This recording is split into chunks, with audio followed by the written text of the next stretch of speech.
नेपाल के लड़कों ने, नेपाल के 17, 18, 19, 20 साल के लड़कों ने पूरी की पूरी सरकार गिरा दी।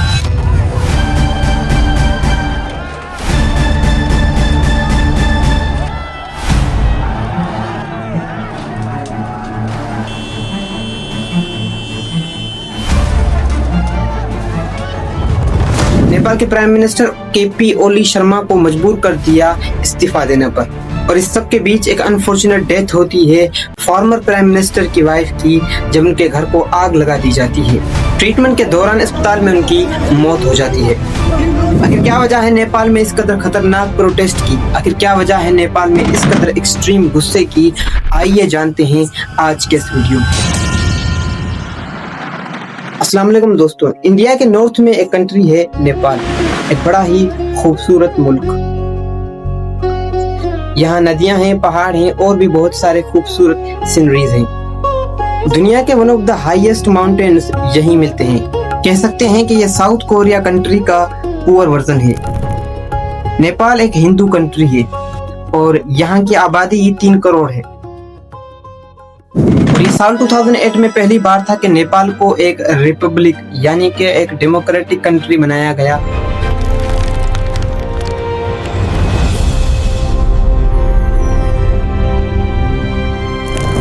यानी इससे पहले राजाओं और महाराजाओं का दौर था। नेपाल में 2008 की इलेक्शन के बाद मोस्टली इन्हीं पार्टीज का रूल रहा है, जिनमें से नेपाल कांग्रेस, CPN-UML और मोइस्ट सेंटर है।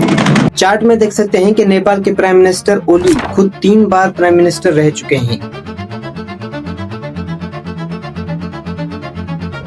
बार बार यही पार्टीज हुकूमत बनाती रहती हैं और करप्शन और अनएम्प्लॉयमेंट का मसला बढ़ता रहता है। पाकिस्तान में जहां अनएम्प्लॉयमेंट का रेशो 5.50% है, नेपाल में वही 10% से भी ज्यादा है। यहाँ पर बेरोजगारी इतनी ज्यादा है कि कुछ नेपाली तो रशिया यूक्रेन वॉर में लड़ने चले गए रशिया की तरफ से। इनकी सैलरी होती थी $4,000 पर मंथ और जंग के दौरान बहुत सारे नेपाली सोल्जर्स वहीं मारे गए। एक स्टडी के मुताबिक 35 लाख नेपाली बाहर मुल्कों में काम करते हैं। अब बात करते हैं एहतजाज की। आखिर ये एहतजाज किस तरह से शुरू हुआ? जहां ये गरीब नेपाली जिनके खाने के लाले पड़े हुए हैं, जिनके लोग रोजमर्रा की जरूरतें पूरी करने के लिए अपनी जानें गंवा रहे हैं,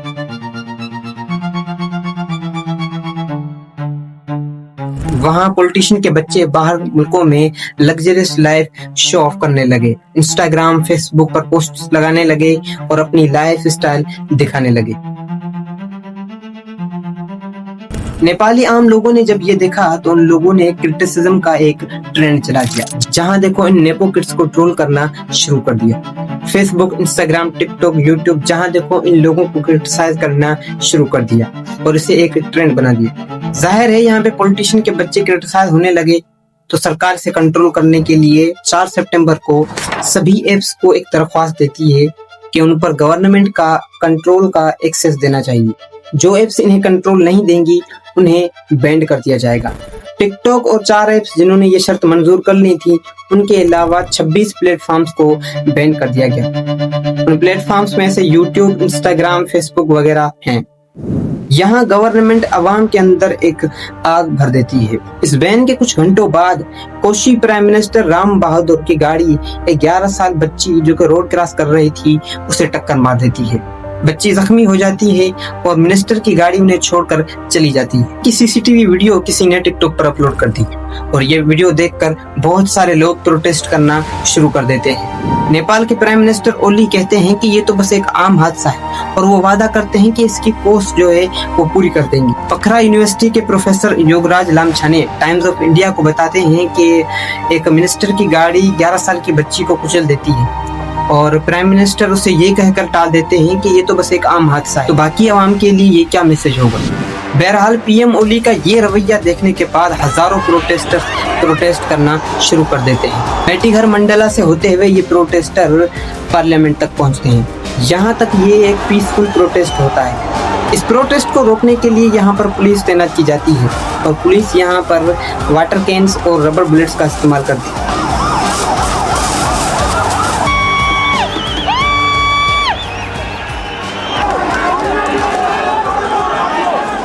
थोड़ी देर बाद एहतजाज करने वालों में और पुलिस में हाथापाई हो जाती है और पुलिस यहाँ पर ये करती है जिसका अंदाजा कोई नहीं लगा सकता। पुलिस इन प्रोटेस्टर्स पर, इन बच्चों पर, इन 18, 19, 20 साल के लड़कों पर सीधी ओपन फायर कर देती है।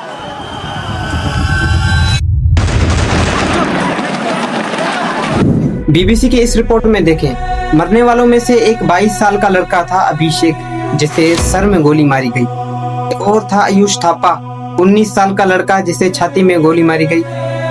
एक 45 साल की मां नरेंद्र श्रेष्ठा कहती हैं कि हर किसी ने कहा कि ये रबड़ बुलेट्स हैं, लेकिन तुम मेरे 22 साल बेटे का सर देखो तो उसमें बड़ा छेद हो चुका है। जिम्मेदारी कौन उठाए? सिर्फ यही नहीं, ऐसे कई खानदानों की यही कहानी है। पुलिस ने यहाँ 19 मासूमों की जान ले ली। ये देखकर बचे कुछ हुए नेपाली जो अपने घरों में थे वो भी निकल कर आते हैं। पुलिस का ये रवैया देखने के बाद लोगों के अंदर इतनी आग भर जाती है कि वो लोग फॉर्मर प्राइम मिनिस्टर के घर को भी आग लगा देते हैं, जिनमें उनकी वाइफ की अनफॉर्चुनेटली डेथ हो जाती है।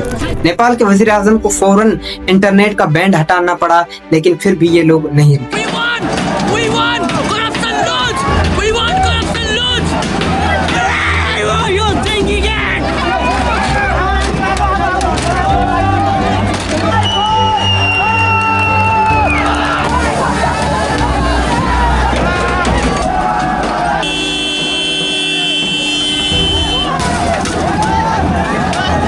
नेपाल के पीएम ओली शर्मा फौरन इस्तीफा देते हैं और उन्हें हेलीकॉप्टर के जरिए रेस्क्यू किया जाता है, वरना भीड़ इन्हें भी जला देती। इस रेवोल्यूशन को जेन जी का प्रोटेस्ट कहा जाता है।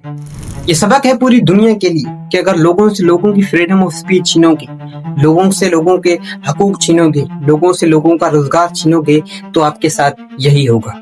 इस सब के बाद नेपाल की न्यू प्राइम मिनिस्टर बनती हैं सुशीला कर्की, नेपाल की पहली खातून जो कि प्राइम मिनिस्टर के ओहदे पर फायज हुई है और अगले साल इलेक्शन होने तक यही नेपाल की प्राइम मिनिस्टर रहेंगी। नेपाल के लड़कों का इस प्रोटेस्ट करने का सबसे बड़ा फायदा ये हुआ है कि अगली बार कोई मिनिस्टर, कोई प्राइम मिनिस्टर करप्शन करने से पहले, अपनी पावर मिसयूज करने से पहले 1000 बार सोचेगा। आपको क्या लगता है कि पाकिस्तान में भी इस किस्म का प्रोटेस्ट देखने को मिल सकता है? अपनी राय कमेंट्स में बताना, और अगर वीडियो पसंद आया तो चैनल को सब्सक्राइब करना। और ऐसा ही वीडियो मैंने यूट्यूब पर भी बनाया है, यहाँ क्लिक करके देख सकते हैं। शुक्रिया।